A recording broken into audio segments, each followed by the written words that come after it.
By my reckoning, there are too few players on the Sheffield United team for the game to complete.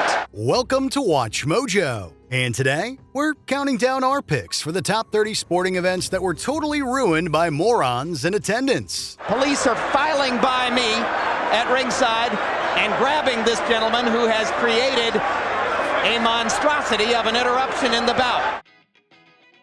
Number 30. Penalty box mayhem at Flyers game. Athletes dealing with hecklers is part and parcel of the sporting experience. But when Toronto Maple Leafs enforcer Ty Domi had heard enough from this persistent troll, he decided to empty his water bottle right in his face. His fans were throwing stuff at him, so he gives a squirt over the glass. The problem? Some high-flying idiot behind him thought that leaping headfirst over the barrier was a good idea. To his credit, he did make it over the glass, but he landed directly in front of Domi, who proceeded to beat him relentlessly, even as officials tried to pull him away. This incident really does sum up the phrase, play stupid games, win stupid prizes.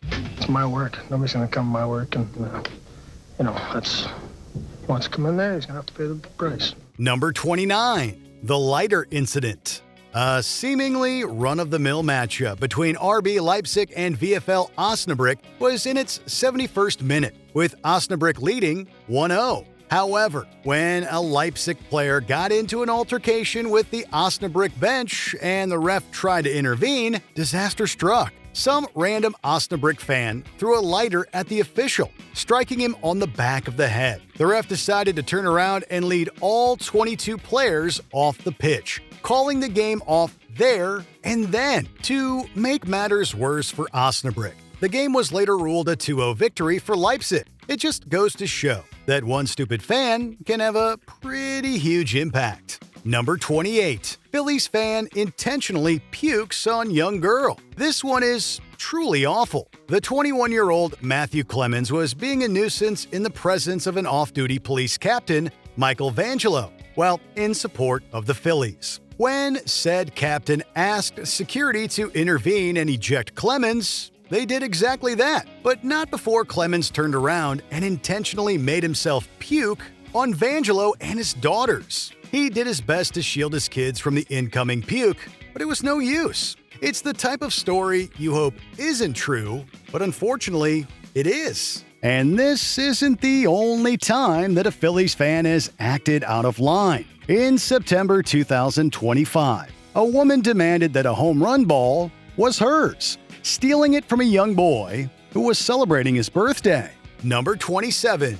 The Scottish Cup Riot. There are very few rivalries in sports that can contend with the history and passion that exists between Celtic and Rangers. As the two primary football teams in Glasgow, Scotland, their yearly meetings on the pitch often result in some serious conflicts. Soon after this, the big troubles began at Hampden. Perhaps the most infamous example of all came when the two Glasgow sides met in the 1980 Scottish Cup final. Due to it being tied at 0-0, the game ran into extra time and the crowd started to drink even heavier. A riot broke out at full time. 200 people were arrested and the whole ordeal was enough to cause the Scottish government to ban all selling of alcohol at football games. This really is a shocking scene. Number 26. Detroit Pistons Championship Riot.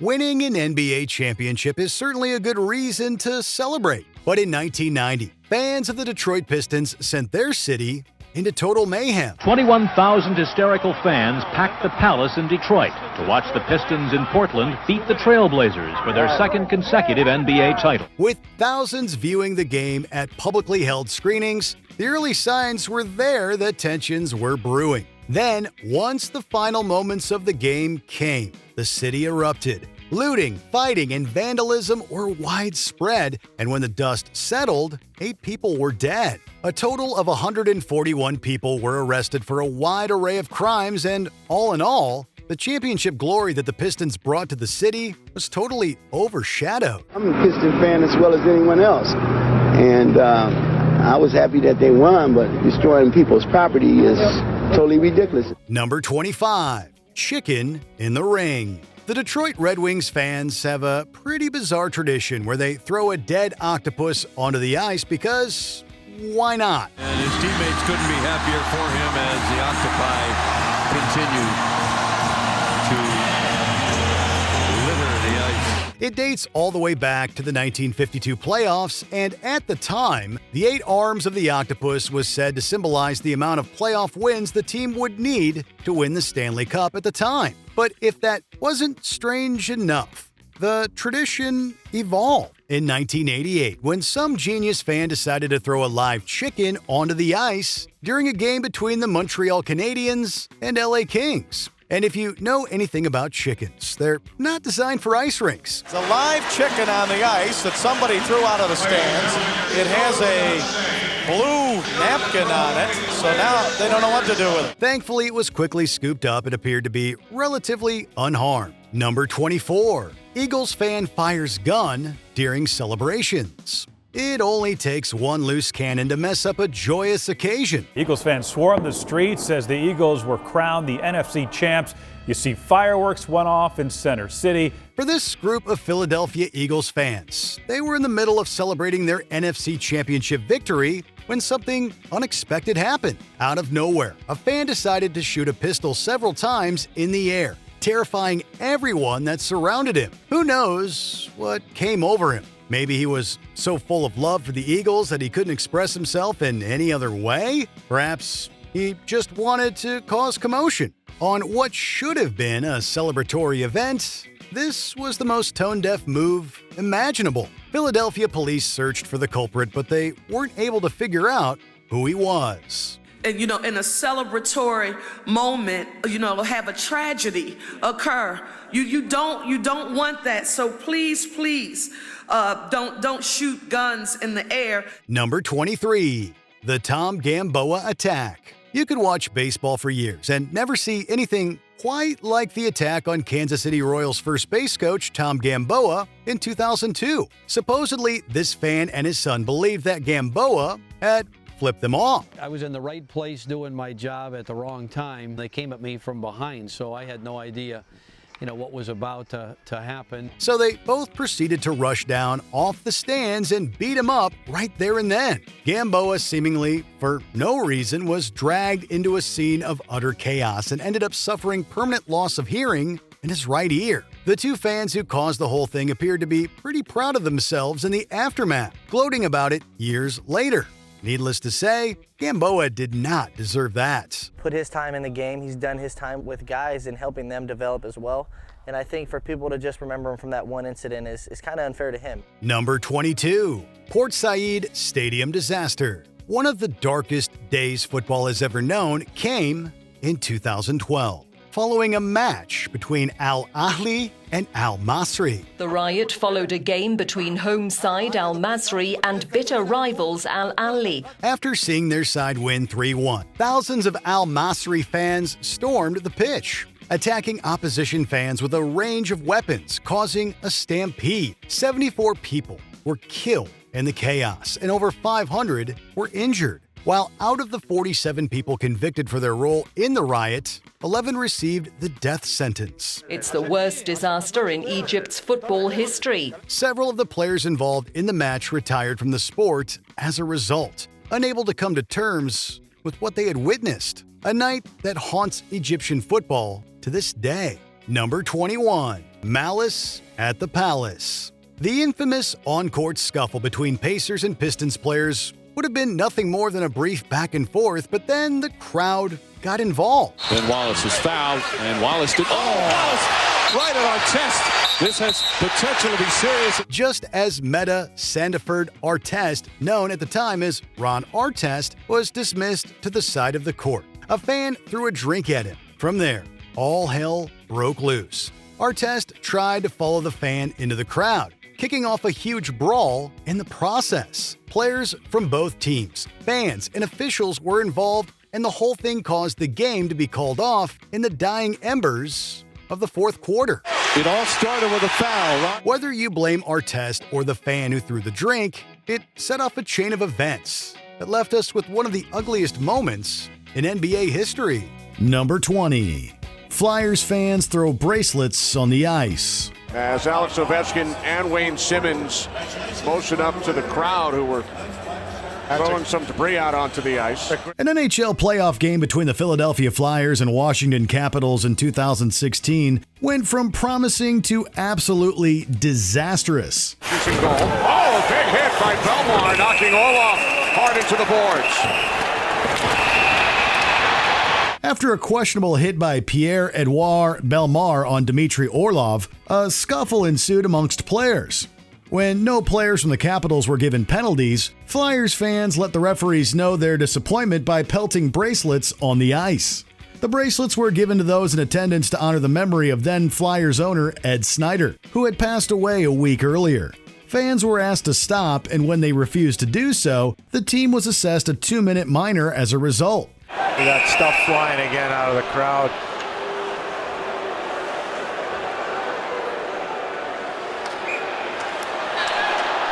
Capitals with Backstrom, Oshie, Johansson. They're going to get a penalty.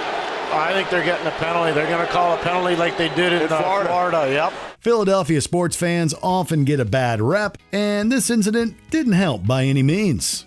Number 19. Bottlegate. Facing the Jacksonville Jaguars, the Cleveland Browns were on their last drive in an attempt to win the game, trailing by 5. On a 4th and 2, quarterback Tim Couch threw a pass which was caught by wide receiver Quincy Morgan. The Browns were awarded the first down. They were already on their next play when the previous play was then being reviewed. Replay buzz prior to the snap. We'll be looking to see if the last pass was incomplete or complete. It was later ruled an incompletion. After review, the pass is incomplete. First down, Jacksonville. The Browns no longer had any downs, and the Jaguars were set to win. NFL rule states that a play can no longer be reviewed if the next play is already underway. But for some reason, that was forgotten. Fans in attendance were not pleased, so much so that they began throwing plastic bottles onto the field. It got so out of control that even though there were 48 seconds left on the play clock, the referees called off the game. Number 18. Water bottle thrown at Dimitri Payet. Ready to proceed? We're not, as Payet has been struck by a bottle, it seems.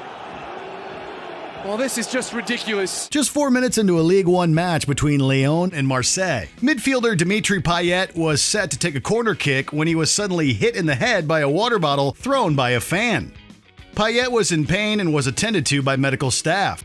Fortunately, Payet was able to get on his feet and return to the bench. The game was then put on hold, and while it was announced the match would resume and Lyon players returned to the pitch, Marseille players remained in the dressing room, where Payet was still experiencing shock after what had transpired. More time passed and the match was ultimately called off. It was indeed a disappointing way for a game to end. Number 17. Spectator lets a rock go onto the track. The biggest and most infamous highlight from the 1980 Bathurst 1000 racing competition was when racer Dick Johnson's car hit a rock. Oh, we've had another bang, and is that the Dick race? Johnson. Dick Johnson. Now, whether Dick has been hampered by the rescue truck here, which is out on the track, but he has gone into the fence. The rock came onto the track after a fan had supposedly thrown it on there. Johnson attempted to pass it, but failed to do so, instead hitting it and going straight into the fence. Worst of all, Johnson was leading, but as a result of this incident, his day had come to an end and he was left with $40,000 in damages. Down to Dick Johnson, and no sooner did we say that, and here's Dick Johnson out of the race. Years later, it was revealed that the boulder ended up on the track after a fan accidentally kicked it onto the track while playing with it. Lesson here is, when attending a race, or any event for that matter, stay away from any rocks. Number 16. Cubs fan Steve Bartman had absolutely no idea how his life would change forever when he attended a 2003 game between his beloved team and the Florida Marlins. After a fly ball was hit in his general direction, Bartman tried to catch the ball, totally disrupting Cubs outfielder Moises Alou in his attempt to do the same. That's awfully close to fan interference right there. The umpire's all over it. In other words, Bartman totally sabotaged his own team. As you might expect, he was turned into a huge scapegoat for their eventual loss. His name and address were posted online, and he required police protection. The Cubs themselves made it clear that Bartman was not to blame. Their own performance was, and later gave him a championship ring as compensation for all the torment he suffered. I did speak with his attorney who was there earlier this week for that ring presentation, and he says that Bartman was truly touched. Number 15. Bradford City Stadium Fire. And that looks very nasty indeed. May 11th, 1985. Bradford City AFC and Lincoln City FC were facing off at Valley Parade, and the former was celebrating their promotion to the 3rd Division Championship. But 3 minutes before halftime, play was stopped.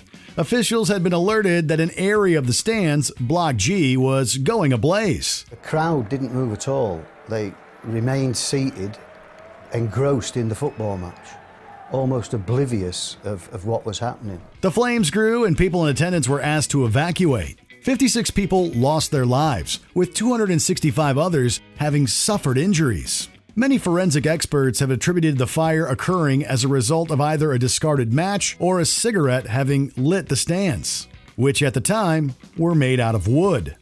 Number 14. Peter Hoare's invasion of the field. Well, there was minor altercation from a spectator and the Iranian goal. He did a bit of damage to the netting on the goal there, and before the securities grabbed him and inflicted some damage of their own on the intruder. During the World Cup qualifying match in 1997 between Australia and Iran, a spectator named Peter Hoare arrived on the field and cut open Iran's goal net. The game was delayed, and when it resumed, Iran made the most of the opportunity. Australia's initial lead of 2-0 was cut short when Iran went on to score 2 goals, with the game ending in a tie and allowing Iran to advance. Hoare's act was considered a turning point in the match, with many seeing it as an indirect cause of the Socceroos' collapse. The match is over. Heartbreak for Australian soccer. They have been beaten here at the MCG by the away goals rule, the cruelest of fates for the Socceroos. So maybe the event wasn't ruined for Team Iran, but perhaps more so for Australia. Regardless, it still made for an unnecessary delay. Unfortunately, this isn't the only incident Hoare has been involved in, having crashed several other events, including an Australian Open tennis match and the 1997 Melbourne Cup. Number 13. The attack on Monica Seles. I remember sitting on the bench. I was just like thinking to myself, I should change. I'm giving my opponent a little bit of too much what she liked. And then suddenly I just felt like such a hard pain, like a sharp pain in me. It's like, ooh. And then I wanted to touch what's in there, and I just saw blood. With 8 Grand Slam titles to her name and ranked number 1 in the world at the time of this event, Monica Seles was a powerhouse and dominating women's tennis. However, her tennis career would take a tragic turn when she was attacked by an assailant with a knife during a match at the Hamburg Open in 1993. Initially, no one had understood what had taken place until Seles fell to the ground. Luckily, the attacker was apprehended, while Seles sustained injuries that were deemed non-life-threatening, and she was able to eventually recover. She took a 2-year absence from the sport. To witness someone get attacked in such a vicious manner was terrifying, and many consider it the darkest chapter in the history of the sport. Number 12. Vanderlei de Lima gets attacked. Vanderlei de Lima was leading the men's Olympic marathon in 2004 with 4 miles to go when Irish priest Neil Horan ran onto the road and pushed de Lima into the crowd. Fortunately, spectators helped de Lima get free, but it took him nearly half a minute to get back onto the course. He was passed by 2 other runners but still managed to come in third. Many believe de Lima would have most likely won if it hadn't been for Horan, and it certainly put a damper on the event. His reasoning for interfering? To prepare people for the second coming, of course. This wouldn't be the only time that he interfered at an event, having run on the track of the British Grand Prix in 2003 and causing absolute pandemonium. What can you say? That is absolutely unbelievable. Number 11. Fan sign causes crash at the 2021 Tour de France. Oh, a huge crash at the side of the road. I don't know what happened there, but everyone has come down. Crashes are commonplace during this competition, but none have ever happened quite like this. In 2021, German cyclist Tony Martin was riding through the race's first stage when he was suddenly hit by a sign that a woman put in his way to show a TV camera. He fell, resulting in an entire peloton of cyclists to naturally tumble down. Well, the stupidity of a fan at the side of the road. Look at this. Tony Martin comes through, is not even facing the peloton, which you should never, ever do. The incident went viral, with some going so far as to call it the worst crash in Tour de France history. The fan was arrested and fined 1,200 euros. Some things are just not worth doing to get airtime. So yeah, a fan at the side of the road trying to hold a sign out for the camera got absolutely thumped. Shouldn't have been there in the first place. And I said a few moments ago, well done to the fans who have looked after the riders today. Number 10. Monday Night Football laser attack. These little gadgets can create some serious problems, not just for airplanes, but on the field too. During a Monday Night Football game from Mexico City, Houston Texans quarterback Brock Osweiler was often being harassed by a green light. Someone in attendance was using a high-powered laser to distract him. Well, we appear to have an issue with laser pointers from the stands. You can see off the helmet there of Osweiler, somebody directing a laser. And we've seen it a couple of other times as well. The game was stopped, with officials asking security to please find and eliminate the interference. Perhaps that has something to do with the drop passes. Can't have that. Unfortunately, the culprit was never found or reprimanded.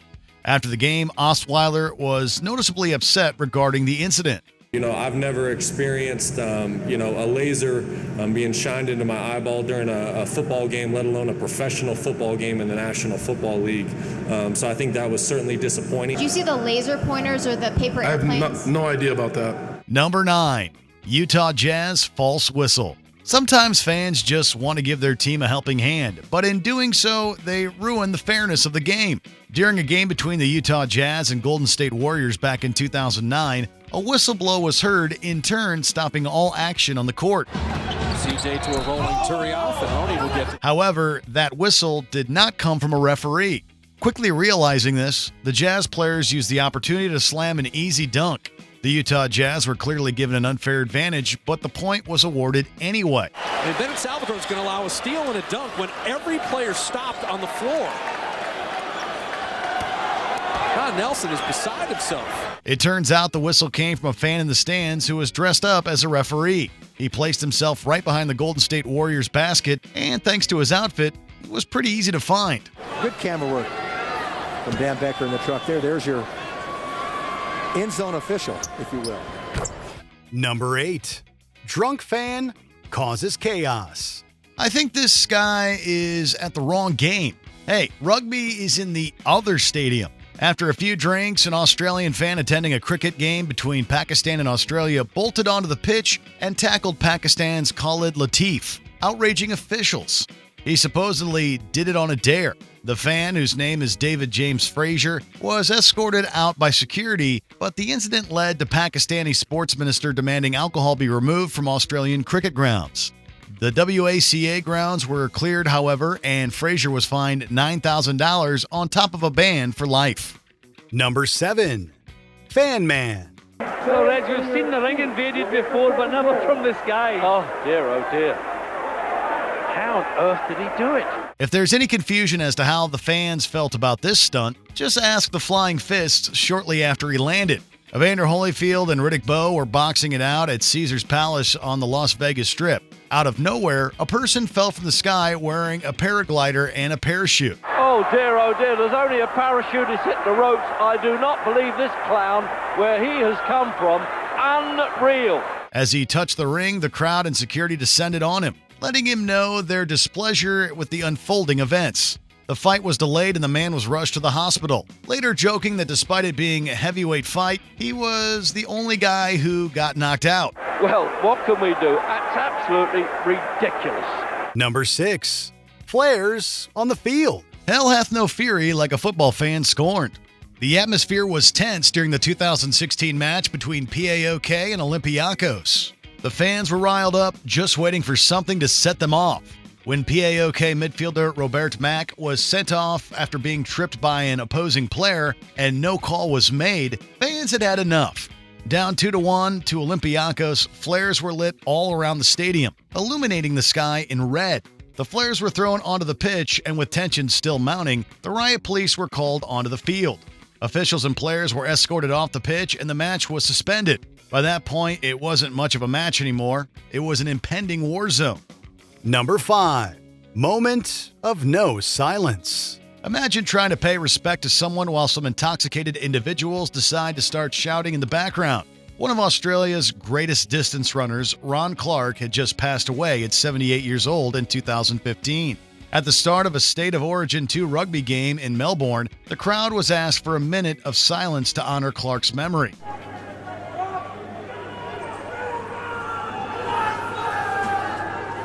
But as the players tried to pay respects, some members of the crowd began jeering unrelated chants, angering fellow attendees who began shouting back. The disappointment and shock from the players was palpable.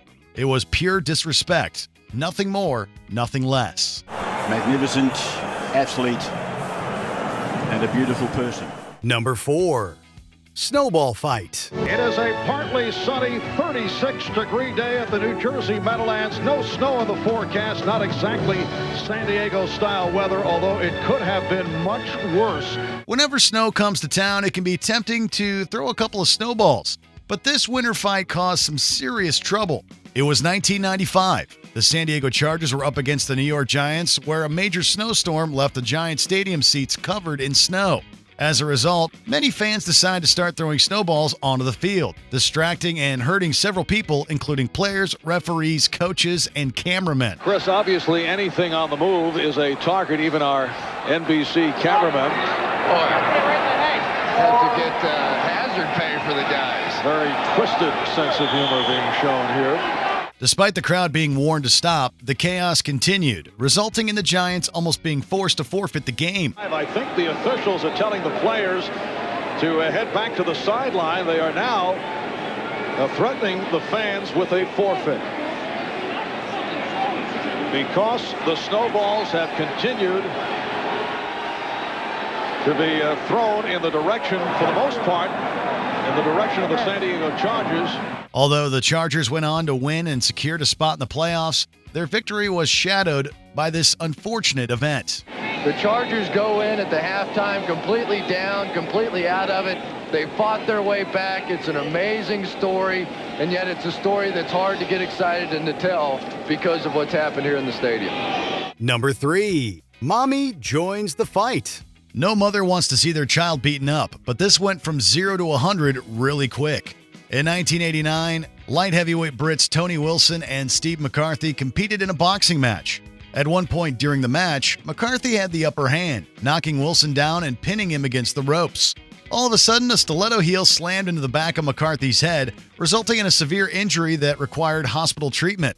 It was Wilson's mother, Mina Wilson, who had blacked out, squeezed past security, and began attacking her son's opponent. A rematch was eventually scheduled, but this crazy occurrence certainly put a damper on the event. Number 2. Smoke bomb. If this happened while we were in the stadium, we would definitely bolt for the exit.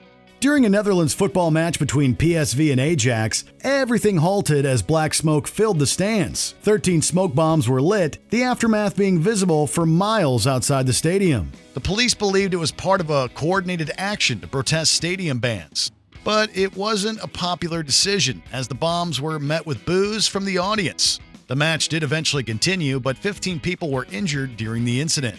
Before we continue, be sure to subscribe to our channel and ring the bell to get notified about our latest videos. You have the option to be notified for occasional videos or all of them. If you're on your phone, make sure you go into your settings and switch on notifications. Number 1. Football's Battle of Bramall Lane. Here's the one time on our list where the fans weren't involved. In 2002, Sheffield United and West Brom Albion notoriously faced off at Bramall Lane Stadium. Throughout the match, the players just wouldn't stop being aggressive, and it cost them. The match was littered with endless red cards and injuries. Santos and Johnson now do collide, and it was a hefty challenge, and I had been telling you about that little running battle that may be in the mind of Jorge Santos, and would you believe it, George Santos has been sent off. United players were particularly unruly, either deliberately bending the rules or straight up headbutting their opponents. By the 82nd minute, Sheffield was down to 6 men and the game had to be abandoned. On seeing Rob Ullathorne hobble from the field, has been forced to call the game off or abandon it at least. The players and manager were either banned, fined, or accused of cheating, with the match awarded to West Brom a week later. Players can get hot-headed too, but it's always better to play it cool on the pitch. What's the moron-heavy sporting moment that springs to your mind after watching this video? Let us know in the comments. Domi and the fan going at it. Again, NHL cannot be pleased with this.